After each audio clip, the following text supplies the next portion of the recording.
നമസ്കാരം. ബേഡി ആർട്സിലേക്ക് സ്വാഗതം. ഞാനിപ്പോൾ വന്ന് നിൽക്കുന്നത് സുധീഷ് ഐഡിയ സ്റ്റാർസിംഗ് സുധീഷിൻ്റെ വീണ്ടും ഉമ്മർത്താണല്ലോ. അപ്പോൾ സുധീഷിനെ ഞാൻ കുറച്ച് ദിവസമായിട്ട് വിളിക്കുകയാണ്. അപ്പോൾ ആളെ കിട്ടാറില്ല. ഇന്ന് എനിക്ക് കൈ കിട്ടിയിട്ടുണ്ട്. അപ്പോൾ ഞാൻ ആളുടെ വീട്ടിൽ വന്നേക്കാണ്. സുധീഷിൻ്റെ വീടിൻ്റെ ഇവിടെ നിന്ന് എൻ്റെ വീട്ടിലേക്ക് ഒരു 5 മിനിറ്റ് നടന്നു മതി എൻ്റെ വീടെത്തി. ഇപ്പം ഞാൻ അവിടുന്ന് സ്ഥലമൊക്കെ മാറി അവിടുന്ന് പോയിട്ടോ. എന്നാലും എൻ്റെ നാട്ടുകാരും എൻ്റെ ഈ കൂടപ്പുഴയുള്ള നാട്ടുകാരെയൊക്കെ നമുക്ക് മറക്കാൻ പറ്റില്ലല്ലോ. അപ്പോൾ സുധീഷിനെ ഒന്ന് കാണാമെന്ന് വിചാരിച്ച് വന്നേക്കാണ്. അപ്പോൾ നമുക്ക് സുധീഷിൻ്റെ വീട്ടിലേക്ക് പോകാം. അപ്പോൾ സുഹൃത്തുക്കളെ, സുധീഷിൻ്റെ അവാർഡുകളും ഒക്കെ നോക്കി കൈ നിറയുന്ന സാധനം ഇത് നമ്മുടെ ആഗ്രഹം ചേട്ടാ. പണ്ട് ഞാൻ നമ്മളെ KPMSന്റെ പരിപാടി നടക്കില്ലേ, അപ്പൊ എനിക്ക് എപ്പോഴും സെക്കൻഡ് ആയിരിക്കും. സെക്കൻഡ് വലിയ ഫസ്റ്റില് ഭയങ്കര വലിയ ട്രോഫി, സെക്കൻഡ് ചെറിയ ട്രോഫി. അപ്പൊ ഞാൻ അമ്മയുടെ പറയും ഇല്ലേ നമുക്ക് അത് തന്നില്ല. അത് ഫസ്റ്റ് കിട്ടുന്ന ആളാരതിൽ വലിയ പാട്ടായിരുന്നല്ലോ. എനിക്ക് അവരുടെ പേര് എനിക്കറിയില്ല. അവരെ ഭയങ്കര നോട്ടാ ഞാൻ പിന്നെ ഞാൻ ശരിയാക്കുന്നില്ല. പക്ഷെ അങ്ങനെ കേട്ടോ. പക്ഷെ ഞാൻ പാടുന്ന പാട്ടിന് അറിയാം, അമ്മല്ലേ പഠിപ്പിക്കുന്നു. അപ്പൊ ഞാൻ പാടുമ്പോ ഒരു അല്ല ലളിതഗാനത്തിൽ ഭക്തിഗാനം പാടല്ലോ. അങ്ങനെ ലളിതഗാനം പഠിപ്പിച്ച ഒരാൾക്കാരുടെ അപ്പൊ എനിക്ക് പിന്നീട് ഇതൊക്കെ കിട്ടിയപ്പോ ഞാൻ ആലോചിക്കാം, ഞാൻ ഇത് കിട്ടാൻ ആഗ്രഹിച്ചിട്ടുണ്ടല്ലോ. അല്ല ഞാനത് ഒരു ഇത് പറഞ്ഞാട്ടാ. അത് ഞാൻ പറഞ്ഞിട്ടില്ല.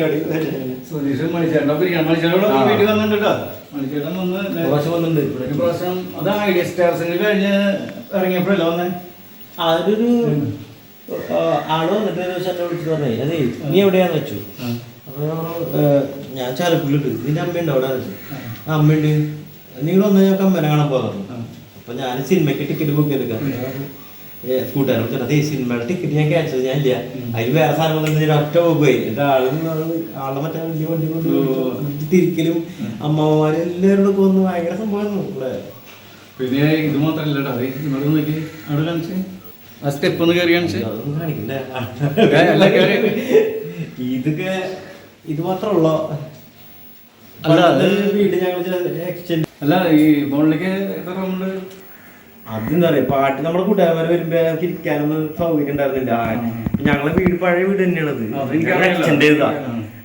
അപ്പൊ അവർക്ക് വേണ്ടി സൗകര്യം ഉണ്ടാക്കിയതാണ്. അപ്പൊ നമ്മൾ പറഞ്ഞു പിടിച്ചപ്പോ നമുക്ക് ആഗ്രഹങ്ങളുണ്ട്. അത് മൂത്ത് ഇങ്ങനെ ഏതാ നമുക്ക് ഇങ്ങനെ കുന്നോളം ആഗ്രഹിച്ചാലാണ് നമുക്കൊരു അല്ലേ കുഞ്ഞിനെ കിട്ടുള്ളൂ. അത് നന്നായിട്ട് എന്തായാലും കഷ്ടപ്പാടുകളിൽ നിന്നൊക്കെ വന്നതല്ലേ. ഞാനും ഇപ്പോഴും അങ്ങനെ തന്നെ, നീയും ഇങ്ങനെ തന്നെ. ഇപ്പം പാട്ടുകാരനായിരുന്നു പറഞ്ഞിട്ട് കാര്യമില്ല, ഒരു നല്ലൊരു സെറ്റിലേക്ക് എത്തിയിട്ടില്ല. കാരണം അല്ലല്ലേ സത്യം അല്ലേ, നമുക്ക് ഇപ്പോഴും ഇനിയും വർക്ക് ചെയ്യാനുണ്ട്. നമ്മളിപ്പോ എവിടെ എത്തിയെന്ന് എനിക്ക് നന്നായിട്ട് അറിയാം. നല്ല ബോധ്യമുണ്ട് എങ്ങനെ നിൽക്കണത്. സിനിമയില് പാടിയിട്ടുണ്ട്. സിനിമയില് ലാസ്റ്റ് ഞാനേ ധ്യാൻ ശ്രീനിവാസന്റെ സിനിമയിൽ ഇപ്പൊ പാടിണ്ട്. ഹമ്മിങ് വന്നിട്ടുണ്ട്. പിന്നെ സഭാഷ് ചന്ദ്രബോസിന്റെ സിനിമയിലാണ് ഞാൻ പാടിയിട്ടുള്ളത്. അതിന് 4 പാട്ടുണ്ട്. വിഷ്ണു ഉണ്ണികൃഷ്ണന്റെ 4 പാട്ട് പാടി. അതിന് 3 പാട്ടുണ്ടായിരുന്നു. ആ ഡയറക്ടർക്ക് വോയിസ് ഇഷ്ടപ്പെട്ടിട്ട് 4 പാട്ട് പഠിപ്പിച്ചു. Sreenath Sivasankar different voice. അത് ജനങ്ങളായിട്ട് എടുത്തോണ്ടാ എടുത്തു കഴിഞ്ഞു. നീ നോക്കാന്നില്ല, അത് എടുക്കണ്ടാവും. കാരണം ചാനലിൽ പാടിപ്പോ എടുത്തു. ഇത് കണ്ടിട്ട് എടുക്കേണ്ട കാര്യമില്ല. പക്ഷെ അത് എടുത്തു പോയി. അത് എല്ലാവർക്കും ഇഷ്ടപ്പെട്ടു. എല്ലാവർക്കും വിളിക്കാറുണ്ട്, കമന്റ് ചെയ്യാറുണ്ട്. അത് പാട്ട് എഴുതിയത് ഷിൻസൻ പൂവാത്തിങ്കൽ എന്ന ഫ്രണ്ടാണ്. പൂവാത്തിങ്കലുള്ളത് അജി. നമ്മള് നമുക്കൊരു വലയുണ്ടാവില്ല. അപ്പൊ പെട്ടെന്ന് മറ്റന്നാണ് ബർത്ത്ഡേ. അതിന് തലസ്ഥാനം നമ്മള് പാട്ടുണ്ടാക്കി. പക്ഷെ നമുക്ക് തോന്നേ അങ്ങനെ ഉണ്ടാക്കിയാലേ നടക്കുള്ളൂ. കൊറേ നേരൊക്കെ എടുത്ത് വർക്ക് ചെയ്ത് ഭംഗി കിട്ടില്ല ചിലപ്പോ. സത്യം അല്ലേ. ഇത് നമുക്ക് പെട്ടെന്ന് കയറി വരുന്ന സാധനം അപ്പൊ തന്നെ എടുത്തു കഴിഞ്ഞാൽ ഓക്കെ അല്ലേ. ഇപ്പം നമ്മള് ഞാനിപ്പോ സുധീഷിന്റെ വീടിന്റെ ഉള്ളിൽ ആദ്യമായിട്ട് കയറുകയാണ്. സന്തോഷമുണ്ട്. എന്തായാലും ചേട്ടനും എല്ലാ കാര്യങ്ങളും ഭംഗിയാ നടക്കട്ടെ. ഞങ്ങളൊക്കെ നമ്മളെല്ലാവരും ഉണ്ട് ഇവിടെ അല്ലേ. സുധീഷിന്റെ ഫാമിലിനെ പണ്ടറിയണ്ട, ഞങ്ങളിവിടെ നേരത്തെ താമസിക്കുന്നത് ആയിരുന്നേ. അപ്പൊ അച്ഛനെയും അമ്മേനും എല്ലാവരും അറിയുന്നതാണ്. അതെ, ഫാമിലി ഫ്രണ്ട്സ് ആണ് എല്ലാവരും. സത്യത്തില് ആള് പറയുമ്പോൾ എനിക്ക് ആൾക്ക് ബ്ലോഗുകളായിട്ട് ഞാൻ അറിയുന്നത്. ഞാൻ ആൾക്ക് ഒരു ബുദ്ധിമുട്ട് വരണ്ടല്ലോ. നമ്മ വന്നിട്ട് ആള് ചിലപ്പോൾ തിരക്കായിരിക്കും. അപ്പൊ അതുകൊണ്ട് ഞാൻ പിന്നെ വിളിക്കാറില്ലേ. ഇപ്പൊ തിരക്കൊന്നുമില്ല, സീസണാണല്ലോ, പരിപാടിയൊന്നുമില്ല. അങ്ങനെ കിട്ടിയതോ അല്ലെങ്കിൽ കിട്ടില്ല. അപ്പൊ ഞാൻ സുധീഷിന്റെ വീട്ടിൽ വന്നു. അപ്പൊ സുധീഷിന്റെ അടുത്ത് കുറച്ച് കാര്യങ്ങളൊക്കെ ചോദിക്കും. കുറെ നാളായി ഞാൻ കണ്ടിട്ടേ. കാരണം ഞാൻ പറഞ്ഞില്ല, എൻ്റെ വീട് ഇവിടെ അടുത്തായിരുന്നു. അപ്പോൾ ഞാനിവിടെ സ്ഥലം മാറിപ്പോയി. സുധീഷിനെ ഇന്നലെ കണ്ടപ്പോൾ സുധീഷിനോട് പറഞ്ഞാൽ നമുക്ക് കുറേ നാളായി കണ്ടിട്ട്, അപ്പം എന്തെങ്കിലും ചെറിയ വർത്താനൊക്കെ പറഞ്ഞിരിക്കാന്ന് പറഞ്ഞാൽ അങ്ങനെ പോകുന്നുണ്ടോ. പിന്നെ സന്തോഷം. ഞാനും ഈ ഇവിടുന്ന് പോയതിനു ശേഷം കുറച്ച് നാളായി കണ്ടിട്ട് പിന്നലെ സ്ഥലത്തേക്ക് കാണാൻ പറ്റി. അപ്പം അങ്ങനെ വന്നതാണല്ലോ. അപ്പോൾ സുധീഷിൻ്റെ കുറച്ച് കാര്യങ്ങൾ, സുധീഷിനെ ഞാൻ പരിചയപ്പെടുന്നൊരു കാര്യം നിങ്ങൾക്ക് ആർക്കും ഇല്ല. സുധീഷ് അറിയില്ല. ഈ സുധീഷിൻ്റെ അടുത്ത് വന്നിരിക്കുമ്പോൾ എനിക്ക് ഒരു ചെറിയ ടെൻഷൻ ഉണ്ട്. സുധീഷ് നിൽക്കുന്ന ലെവലും ഞാൻ അങ്ങനെ തന്നെയാണ് കേട്ടോ.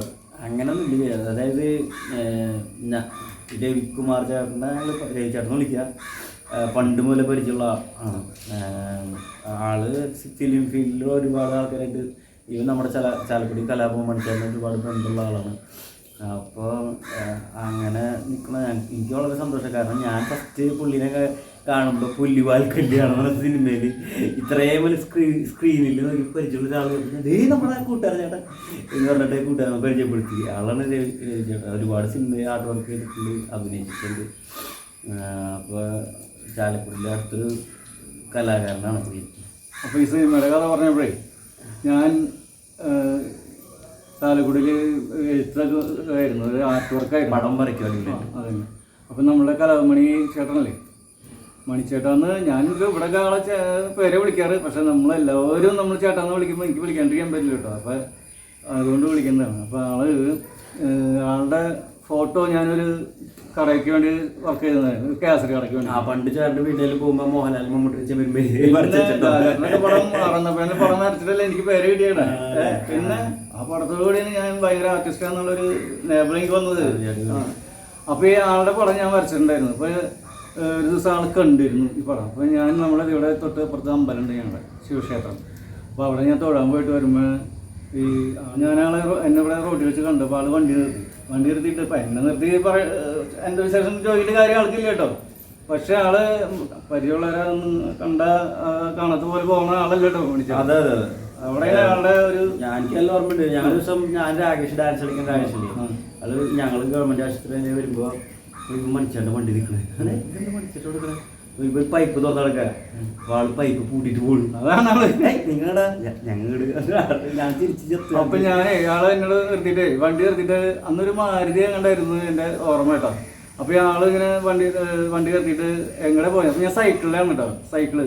ആ സൈക്കിൾ ഈ സൈഡിൽ ഒതുക്കിയിട്ട് ഒന്ന് എവിടേക്ക് പോകണത്, ഇപ്പോൾ ഇവിടെ അടുത്ത് തന്നെ സുന്ദർദാസ് എന്ന് പറഞ്ഞ ഒരു ഡയറക്ടറാണ്. ആ സാറിൻ്റെ വീട്ടിലേക്ക് പോകണതാണ്. അപ്പോൾ ഞങ്ങൾ ചെന്നിട്ട് വർത്താനൊക്കെ പറഞ്ഞു തന്നപ്പോൾ ഞാൻ ചോദിച്ചേ എനിക്ക് സിനിമയിൽ എന്തെങ്കിലും ചെയ്യാൻ പറ്റുമെന്ന് ഞാൻ ചോദിച്ചാളുണ്ട്, അല്ല ആർട്ട് വർക്ക്. അപ്പോൾ ആൾ പറയാം, അപ്പം തന്നെ ആൾ എടുത്തടിക്കണം, അതിനെന്താ നിന്നെ ഞാൻ കൊണ്ടുപോകാമെന്ന് പറയണം കേട്ടോ. ആൾക്കത് പറയേണ്ട കാര്യമൊന്നുമില്ല, പക്ഷെ ആൾ പെട്ടെന്ന് പറയുക. പിന്നെ ആളപ്പം തന്നെ പറഞ്ഞത് ആലപ്പുഴയിൽ ഷൂട്ട് നടക്കുന്നുണ്ട്, അതായത് കരിമാടിക്കുട്ടൻ എന്ന പടം. അപ്പോൾ നീ അങ്ങോട്ട് വന്നായിരുന്നു, ഡയറക്ടർ വിനയൻ സാറാന്ന് പറഞ്ഞു. അപ്പോൾ എനിക്കത് കേട്ടപ്പോൾ എന്തോ പെട്ടെന്ന് ഞാൻ അപ്സെറ്റായി പോയി. കാരണം വണ്ടി പോകണ ഡിസ്റ്റർബ്. അപ്പോൾ ഞാൻ പെട്ടെന്ന് അപ്സെറ്റായി. അപ്പോൾ തന്നെ ഞാൻ എന്നോട് ചെല്ലാണ് എനിക്ക് അത് എന്തോന്നൊരു പറയാൻ പറ്റില്ല. നല്ല കേക്ക് രസകരമായ ആളാണെന്ന് പറഞ്ഞിട്ട് ആൾ വണ്ടി കൊണ്ട് അങ്ങോട്ട് പോയി. ഞാൻ അവിടെ നിന്ന് പോയി, അങ്ങനെ നിന്ന് പോയി. അങ്ങനെ പിന്നീട് അയ്യോ നമ്പർ മേടിക്കാൻ പറ്റിയില്ല, ഫോൺ നമ്പറേ. പിന്നെ എന്നാൽ പോണ ആ സ്ഥലം എനിക്ക് അറിയാൻ പറ്റിയില്ല. ഞാൻ എന്നിട്ട് ആ ജനുവരി 1-ാം തീയതി വെളുപ്പിന് 4 മണിക്ക് ബസ് കയറി വിട്ടു, ആലപ്പുഴയ്ക്ക് വിട്ടു. ഒന്നും അറിയാൻ പാടില്ല.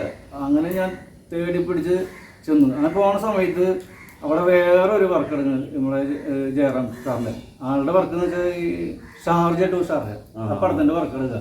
അപ്പോൾ ഞാൻ അവിടേക്ക് ചെന്നപ്പോൾ അവിടെ കിടക്കാൻ പറ്റില്ല, അങ്ങനെ ഒരു സെറ്റ് വർക്ക് എടുക്കണം. ഞാൻ അവിടെ ഇങ്ങനെ ചെന്ന് തട്ടിയപ്പോൾ ഒരു ലെഫ്റ്റ് സൈഡിലേക്ക് മുണ്ട് കൊടുത്തൊരു ഇക്ക വന്നിട്ട് എൻ്റെ അടുത്ത് സെൻഡ് ചെയ്യുന്നു വെച്ചു. ഞാൻ കാര്യം പറഞ്ഞു. അപ്പോൾ എൻ്റെ 4 മണിക്ക് എണീറ്റ് പോയപ്പോൾ ഉള്ള ക്ഷീണം കാര്യങ്ങളൊക്കെ ഇക്കയ്ക്ക് മനസ്സിലായി, ഞാൻ ഒന്നും കഴിച്ചിട്ടില്ല. അപ്പോൾ ആളെ പറഞ്ഞു ഇങ്ങോട്ട് വരാൻ പറഞ്ഞാൽ എന്നെ അകത്തേക്ക് വിളിച്ചുകൊണ്ട് പോയിട്ട് ഒരു 3-4 ഇഡ്ഡലി സാമ്പാർ ചായ കൊണ്ട് മോനെ ഇവിടെ ഇരുന്ന് കഴിക്കുക, ഞാനിപ്പോൾ അവരെ വിളിക്കാമെന്ന് പറഞ്ഞിട്ട് ആൾ പോയി. അപ്പോൾ ഞാൻ പറഞ്ഞു ഇത് ഏത് സെറ്റിന്ന് എനിക്കൊരു പിടി കണ്ടില്ല. അപ്പോഴാണ് പറഞ്ഞത് ഇത് ജയറാമാണ് ഇവിടെ. അപ്പോൾ ഞാൻ കലാഭവൻ സാറിൻ്റെ അടുത്തേക്ക് അങ്ങനെ പറഞ്ഞപ്പോൾ ഇവിടെ കഴിക്കാതെ ശരിയാക്കി തരാമെന്ന് പറഞ്ഞിട്ട് ആള് നേരെ പോയിട്ട് 2 ആർട്ടിസ്റ്റുകളുണ്ടായിരുന്നു. ആൾ സെറ്റ് വർക്ക് ചെയ്യണ ആൾക്കാർ അവരെ വിളിച്ചുകൊണ്ട് വന്നു. അവരെ വിളിച്ചുകൊണ്ട് വന്നിട്ട് പറഞ്ഞത് നിങ്ങളെ പോലെ ഒരു തൊഴിൽ കഴിഞ്ഞ് വന്ന ആളാണ് എന്ന് പറഞ്ഞപ്പോൾ അവർ പറയും അയ്യോ ഇത് ഇവിടെ മുഖമാന്ന് പറഞ്ഞ സ്ഥലത്താണ് എന്ന് പറയും. അപ്പോൾ ഇക്ക പറഞ്ഞ് ഞാൻ ഇക്കനെ ഒരിക്കലും മറക്കില്ല കേട്ടോ. ഇക്ക ഇത് എല്ലാ ഭക്ഷണമൊക്കെ കഴിച്ചിട്ടുണ്ട്. ഇക്ക എന്നെ എനിക്ക് എന്നെ ബസ് കയറ്റി തന്നിട്ട് പറഞ്ഞു ഇത് റൈറ്റ് സൈഡിൽ ഇരിക്കുക, അപ്പോൾ അവിടെ യൂണിറ്റ് വണ്ടി കാണും, അവിടെ ചെന്ന് ഇറങ്ങുന്നു പറഞ്ഞു. അപ്പോൾ ഞാൻ ഇങ്ങനെ ആകാംക്ഷയോടുകൂടി ഈ എവിടെയാണോ വണ്ടി നിൽക്കണമെന്നുള്ള മുഖമേരി അപ്പോൾ തന്നെ അവിടെ ഇറങ്ങി ഞാൻ ആ സെറ്റിലേക്ക് ചെന്നപ്പോൾ ഈ നമ്മുടെ ചാലക്കുടിയുള്ള കുറേ ഡ്രൈവർമാർ, കാരണം ചാലക്കുടിക്കാരുടെ സിനിമയാണ് അത് ആയിരുന്നു കരിമാടിക്കുട്ടി അപ്പോൾ തന്നെ ഞാൻ അവിടെ ഇറങ്ങിയപ്പോൾ അവർക്കൊക്കെ എന്നെ പറ്റി എന്താ ചോദിച്ചാൽ അവർ ഞാൻ കാര്യം പറഞ്ഞപ്പോൾ അവരപ്പോൾ തന്നെ എന്നെ ആർട്ട് ഡയറക്ടർ ഭാവയാണ്, അതിൻ്റെ ആർട്ട് ഡയറക്ടർ ഭാവയായിരുന്നു. ആളുടെ അടുത്തേക്ക് കൊണ്ടുപോയപ്പോൾ ആള് ഞാൻ പോയപ്പോൾ നമ്മുടെ ഫോട്ടോസൊക്കെ കൊണ്ടുപോയിട്ടുണ്ടായിരുന്നു. വരച്ചൻ്റെ മണിച്ചേട്ടൻ്റെയും മോഹൻലാൽ, മമ്മൂട്ടി, ദിലീപ് ഇവരൊക്കെ ഫോട്ടോ ഒക്കെ ഞാൻ കാരണം ഞാൻ വരയ്ക്കുന്നതൊക്കെ ഫോട്ടോ എടുക്കാറുണ്ട്. അത് സ്റ്റുഡിയോന്ന് ഇതിൻ്റെ ക്യാമറയൊന്നുമില്ല, നമ്മുടെ പ്രകാശനില്ലേ അവനെ കൊണ്ട് പോയി ഫോട്ടോ എടുക്കാറ്. അങ്ങനെ അത് കാണിച്ചു കൊടുത്തപ്പോൾ ആൾ പറഞ്ഞു ശരി എന്ന് പറഞ്ഞ് പുറത്ത് നിൽക്കാൻ പറഞ്ഞു. ഞാൻ വീടിന് പുറത്ത് നിൽക്കുമ്പോൾ ആൾ മണിച്ചേട്ടൻ വന്നു. അത് വന്ന് ഡോർ വന്നപ്പോൾ ഞാൻ നിൽക്കാനെ വന്നപ്പോൾ വരുമ്പോൾ ഭയങ്കര സ്റ്റൈൽ ഇട്ടാ എനിക്ക് ഭയങ്കര അത് കുളിരുമ്പോൾ അത് ഒരു ഭയങ്കര സ്റ്റൈലും കയറി ഇറങ്ങി വന്നത്. നീ എപ്പോഴാണ് ഞാൻ പറഞ്ഞു ഞാൻ കുറച്ച് നേരം നിൽക്കുന്നത്. ശരി കണ്ടോ ഞാൻ കണ്ടു ഇവർ പറഞ്ഞു വെച്ചാൽ പറഞ്ഞു ഇങ്ങനെയാണ് പറഞ്ഞത് നിൽക്കാൻ പറഞ്ഞു. അത് കുഴപ്പമില്ലാന്ന് പറഞ്ഞിട്ട് ആൾ പോയി ബാബുക്കേടത്ത് പറഞ്ഞ് എനിക്ക് അവിടെ അപ്പം തന്നെ ജോലി റെഡി. പിന്നെ അപ്പം തന്നെ വിനയൻ സാറിൻ്റെ അടുത്ത് എന്നെ പരിചയപ്പെടുത്തി വന്നു. നമ്മുടെ സുഹൃത്താണ് അങ്ങനെയെന്ന് പറഞ്ഞു.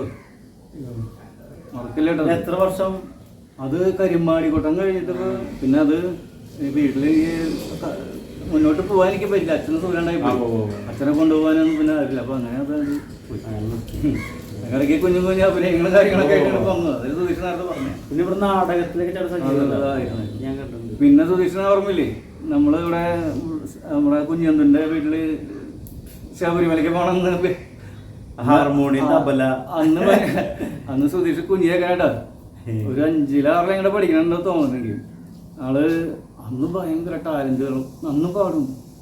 സുധീഷ് മാത്രമല്ല കേട്ടോ, സുധീഷിന്റെ ചേച്ചിയുണ്ട് പക്ക. അപ്പൊ ഞങ്ങള് അപ്പൊ ഈ നിങ്ങൾക്ക് ഭജന സംഘം പോലെ ഉണ്ട്.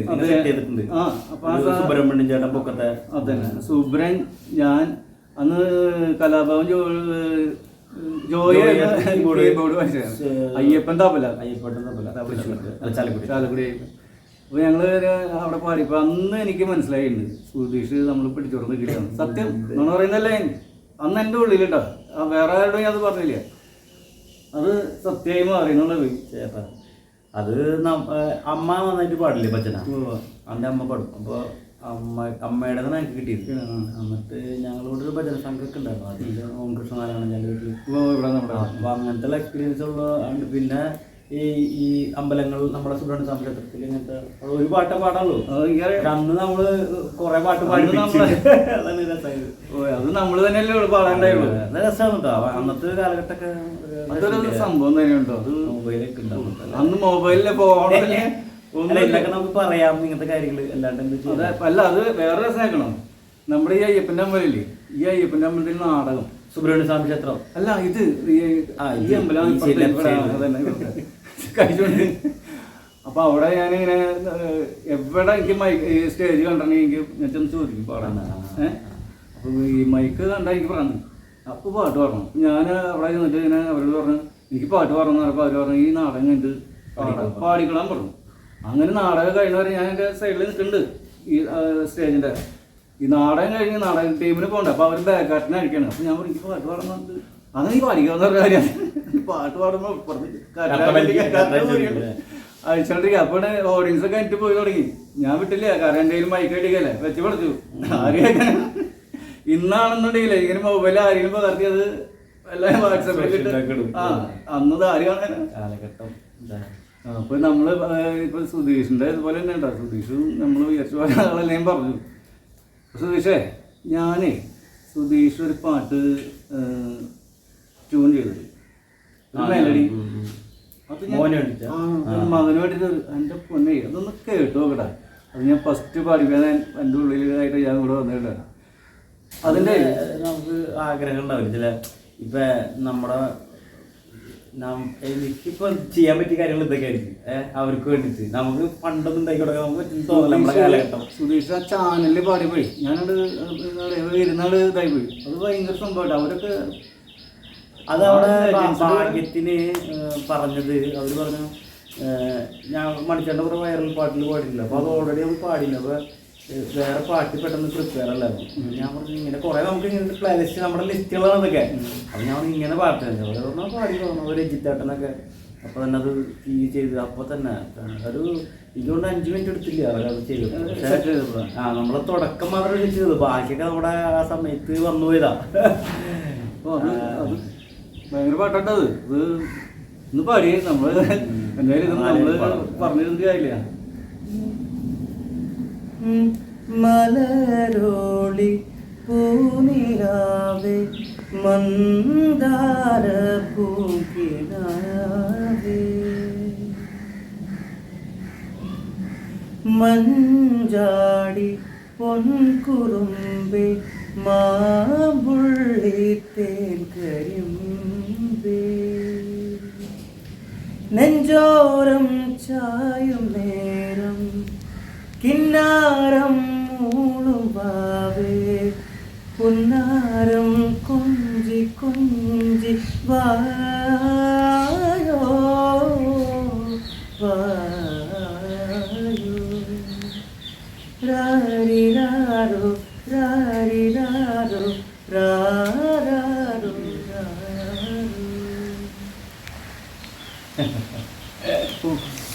ഭയങ്കര സംഭവം തകർത്തു. പിന്നെ ഇവിടെ മണിച്ചേട്ടൻ പാടിയൊരു പാട്ടില്ലേ കണ്ടു നാട്ടുകാർ, അതിന്റെ കമ്മിയൊക്കെ വേറെ രീതിയിലാണ് സുധീഷ് പാടിക്കണത്. അത് കേൾക്കുമ്പോൾ ഒരു ഇമ്പുണ്ട് കേട്ടോ. അതെന്ന് വെച്ചാലേ നമുക്ക് ഒരു ഇതുണ്ടാവുന്നില്ല, ഒരു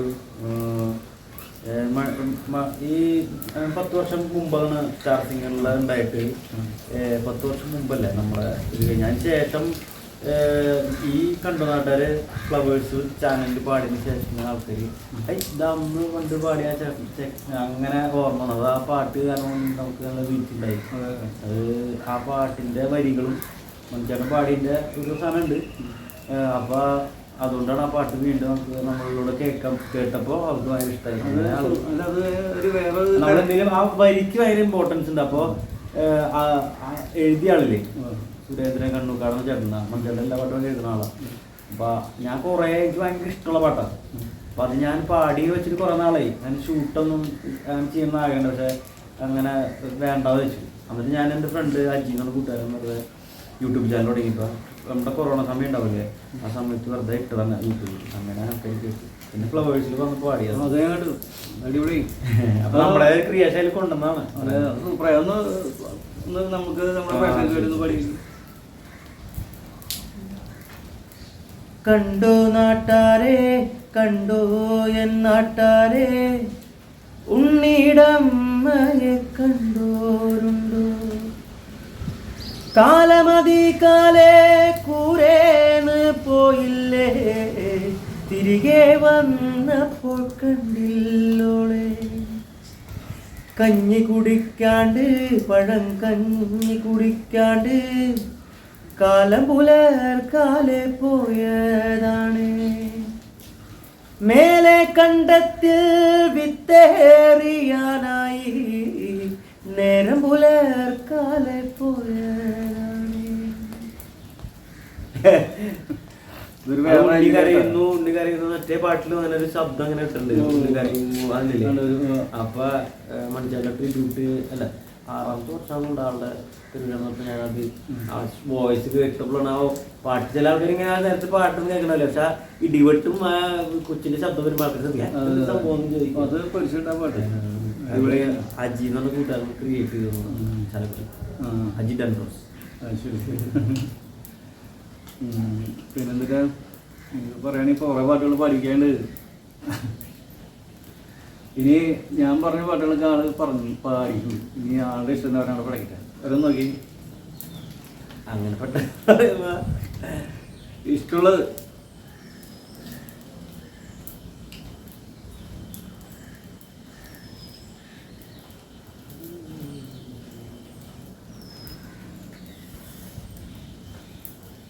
വരുന്നില്ലേ? കുറേ പാട്ടുകൾ പാടി ഓർമ്മയായി തോന്നേ. ഇതിനുണ്ടാവണ പ്രശ്നം. അല്ല, നമുക്ക് പെട്ടെന്നൊന്ന് പാടാൻ പറഞ്ഞാൽ പെട്ടെന്ന് വല്ലത് അത് അങ്ങനെയാണത്. അതിനത് അപ്പോൾ ഞാനൊരു കാര്യം ചെയ്യാം, ഒരു സംഭവം ഇട്ട് തരാം. ചേട്ടൻ പാട്ട് പാടില്ല, ചേട്ടൻ പാട്ട് പാടിയിരുന്നു നന്നായിട്ട്. ഞാൻ പാടും, പക്ഷേ ഇത്ര ഒന്നാവില്ല. ഞാനൊരു പാട്ട് ആണ്, ഞാൻ നമ്മുടെ മണിച്ചേരൻ്റെ പാട്ട് തന്നെ. മധുബാലകൃഷ്ണറില്ലേ, രണ്ട് കോമ്പറ്റീഷൻ സാധനം ഉണ്ടായി. കുട്ടനാട് അത് 2 വരി ഞാൻ പാടാം, ബാക്കി നീ പാടിക്കോ.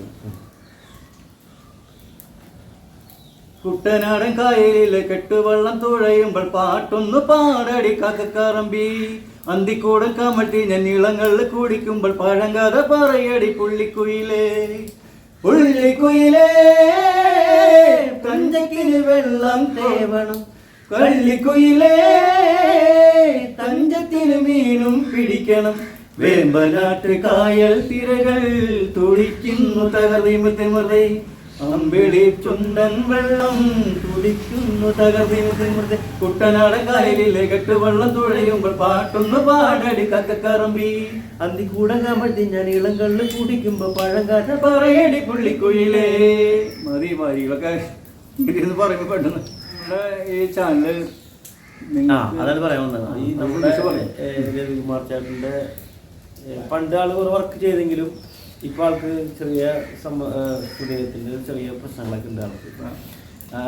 അപ്പോൾ ആൾക്ക് അങ്ങനെ ആർട്ട് വർക്കിലൊന്നും പോകാൻ പറ്റാണ്ടായി. സാധാ വലിയ എടുക്കണ വർക്കുകൾ ചെയ്യാൻ പറ്റാത്ത ബുദ്ധിമുട്ടുണ്ട്. അപ്പോൾ ആൾ കുറച്ച് ആൾക്കാരെ വെച്ച് വർക്ക് ചെയ്യിപ്പിക്കുന്ന പണി. പക്ഷേ ഇതൊക്കെ സൈഡിൽ കൂടെ വരുമാനം പോലെ ഉള്ള ശ്രമങ്ങൾ നടത്തിക്കൊണ്ടിരിക്കണം. അപ്പോൾ നിങ്ങളെല്ലാവരും അല്ലല്ല വരുമാനമൊക്കെ ആയിക്കോളും അല്ലേ, എല്ലാവരും സപ്പോർട്ട് ചെയ്യും. അപ്പോൾ ആളുടെ ചാനലിനെ ബൂസ്റ്റപ്പ് ചെയ്യണം.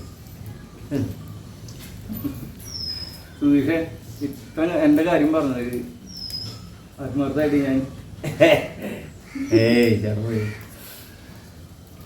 അപ്പോൾ ഞങ്ങളെ ഇത്ര നേരം ഞങ്ങളെ സഹിച്ചിരുന്ന എല്ലാവർക്കും വളരെ നന്ദിയുണ്ട്. പിന്നെ ഞങ്ങളുടെ ചാനൽ സബ്സ്ക്രൈബ് ചെയ്യുക, കമൻറ്റ് ചെയ്യുക, സ്റ്റാറ്റസ് ആക്കുക.